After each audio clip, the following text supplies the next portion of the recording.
WJBF.com.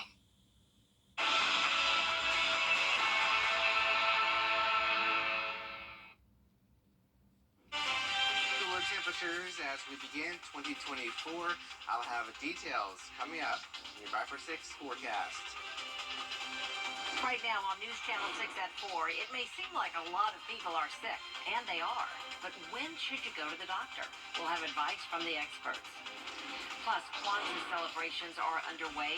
We're breaking down the meaning of each day. And how one photographer's vision gives South Carolina its only civil rights museum. Your News at 4 starts now. Live from Television Park, this is WJBF News Channel 6 at 4.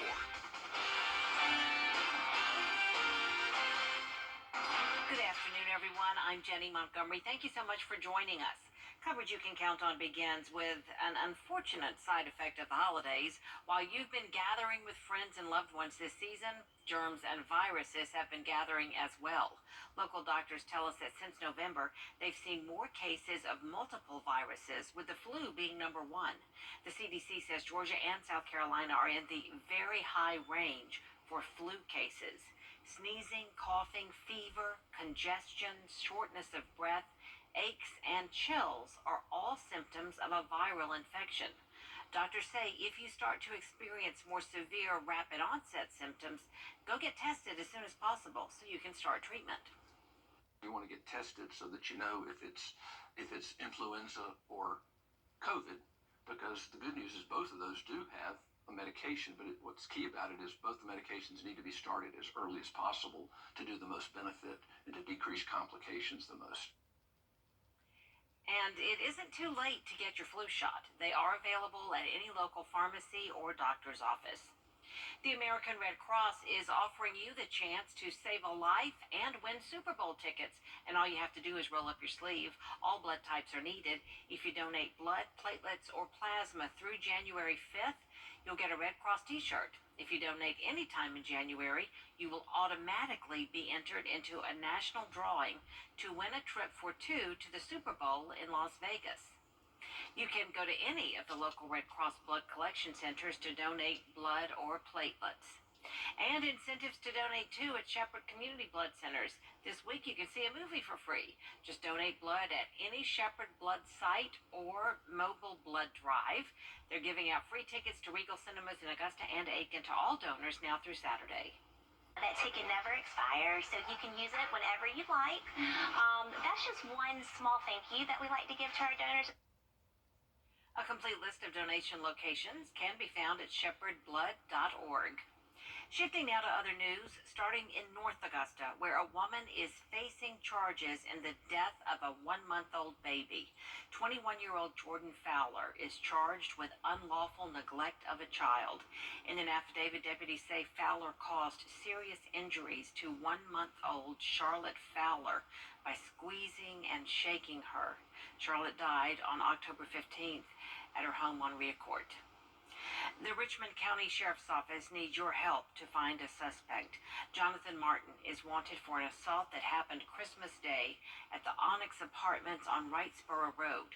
He is considered armed and dangerous. If you know where he is, call one of the numbers on your screen. You can remain anonymous. Georgia State Patrol is investigating an accident that killed a pedestrian on Christmas Day. It happened on Meadowbrook Drive at Bullock Avenue. An accident report states a deputy was traveling north when a pedestrian stepped into the roadway. Investigators say 43-year-old Sean K. Hester died at the scene. It is time now to take a first look at our forecast with meteorologist Miller Hyatt. Cool down coming up in your 5 for 6 forecast, Jenny. All right, Miller, thank you.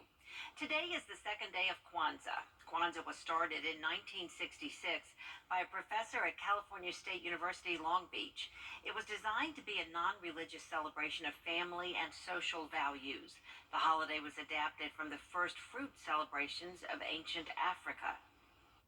It was founded out of a dark period. There was the Watts riots in California, and all this is during that civil rights period when a lot of unrest.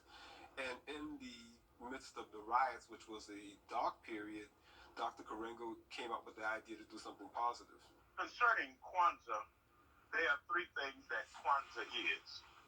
It's inspirational, it's informational, and it's intentional.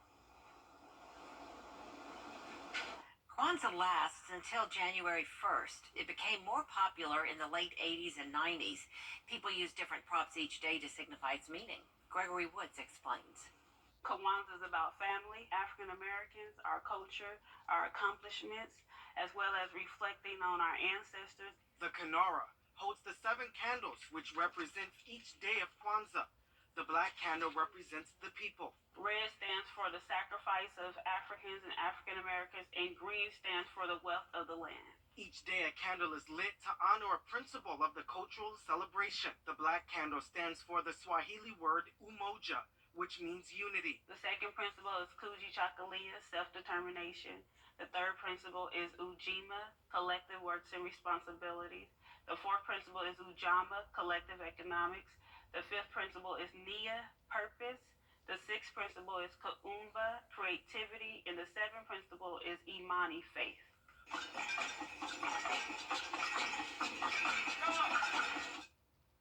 A local filmmaker is celebrating the Kwanzaa holiday with a new movie, Kwanzaa Family Vacation. The movie was written, produced, and directed by WJBF's Carlton T. Clay and features a cameo by Dee Griffin. The film is about a young woman who spends the holidays with a boyfriend's family and learns about the principles of Kwanzaa. It was shot in Augusta. This is Carlton's 5th holiday film. It's available for a limited time on Vimeo on demand. From sit-ins to prayer protests to a city that is 75% African American. Your prescription may be under a recall. Coming up, what the manufacturer found during a routine inspection. 70 years ago, a local legacy was born that changed television forever. Who would ever have thought that television would have become as important as it is, JB? But throughout it all, one thing that has remained the same is the passion we feel for our community and the dedication we have to our viewers. WJBF News Channel 6, celebrating 70 wonderful years of coverage you can count on. Your Once an SA.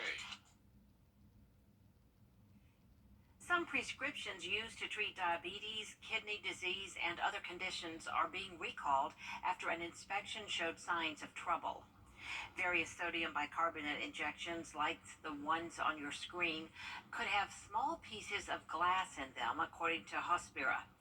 If untreated, using these medications could cause vein problems and even blood clots. If you have any, let your pharmacist inspect it for problems or contact the manufacturer if you have any questions. Would you know what to do if you encountered a person experiencing a heart attack? Liz Landers breaks down the steps. According to the American Heart Association, about 90% of people who suffer a cardiac arrest outside of a hospital setting do not survive it. If you go into cardiac arrest in public, bystander CPR significantly increases your chances of survival.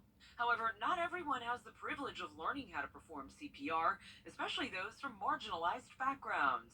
The American Heart Association adds that only 26% of Asian American, and Pacific Islander individuals say they can confidently perform CPR because they never properly learned. 46% claim they are likely to perform CPR, while 79% are hesitant to perform hands-only CPR because they're worried they will hurt the person. It is crucial that bystander CPR is taught among minority communities so that people who suffer cardiac arrests have a better chance of survival. Not only will it lead to more lives saved, but it will also help close the inequity gap. Free CPR classes are available in many communities. It's an easy way to help keep your neighbors safe. With this Medical Minute, I'm Liz Landers, ABC News. Coming up, big weather changes on the way. Miller Hyatt has your full forecast after the break.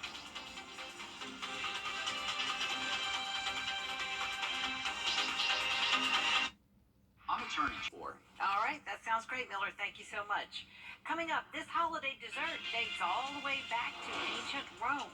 The history of fruitcake, right after the break. Experience help you get your money faster. That's 999-99 Today is National Fruitcake Day, and whether you love it or hate it, use it as a gag gift or a holiday staple. This unique food has a history that dates back 1,000 years. Brett Baldick reports. Fruitcake. You either love it or hate it. To be honest with you, I'm sick of it, but I gotta love it because it's a tradition. I think it's outstanding. It's a classic. The only issue I had with the fruitcake is that there is pecans, walnuts. I'm the only one in the family who will eat it. I don't eat as much as I used to with diabetic, but I do eat it. Just like more of a bake it myself type of person. Well, Charlotte is in luck. Johnson and Wales University, just outside Uptown, has hundreds of chefs and aspiring chefs. We found one who can not only whip up a fruitcake, but share the history. Well, fruitcake is actually the original energy bar. The holiday season, I don't think it is really connected that way. Fruitcake was originally made in the summer and is said to be the food of the Roman soldiers. Instead of a dessert, it was a bread with fresh fruit. And eventually, over the years, thousands of years, it has morphed into the fruitcake that we know today using dried fruits. Not only dried fruits, but lots of sugar and fats packaged in plastic. You know, that fruitcake is the modern fruitcake, which is so sweet and so sticky and so solid. But there is a homemade recipe that could save this 1,000-year-old tradition. So this is a chocolate fruitcake, which is kind of on the modern end. Chef Rhonda Stewart's recipe has been in her family for more than 60 years. It's less sweet, less dense, but has more flavor. Like all fruitcakes, the finished recipe stands the test of time. So there's a story in my family where I have an aunt who's long gone now, but who ate a fruitcake for the entire year. She would take the one fruitcake and slice it so very thin and eat a slice every day. Wow, that's something. Fruitcakes could also be ordered by mail in the U.S. in the early 1900s. There's more coverage you can count on coming up at 4:30, including the state of the Republican presidential race ahead of the first primary. Stay with us.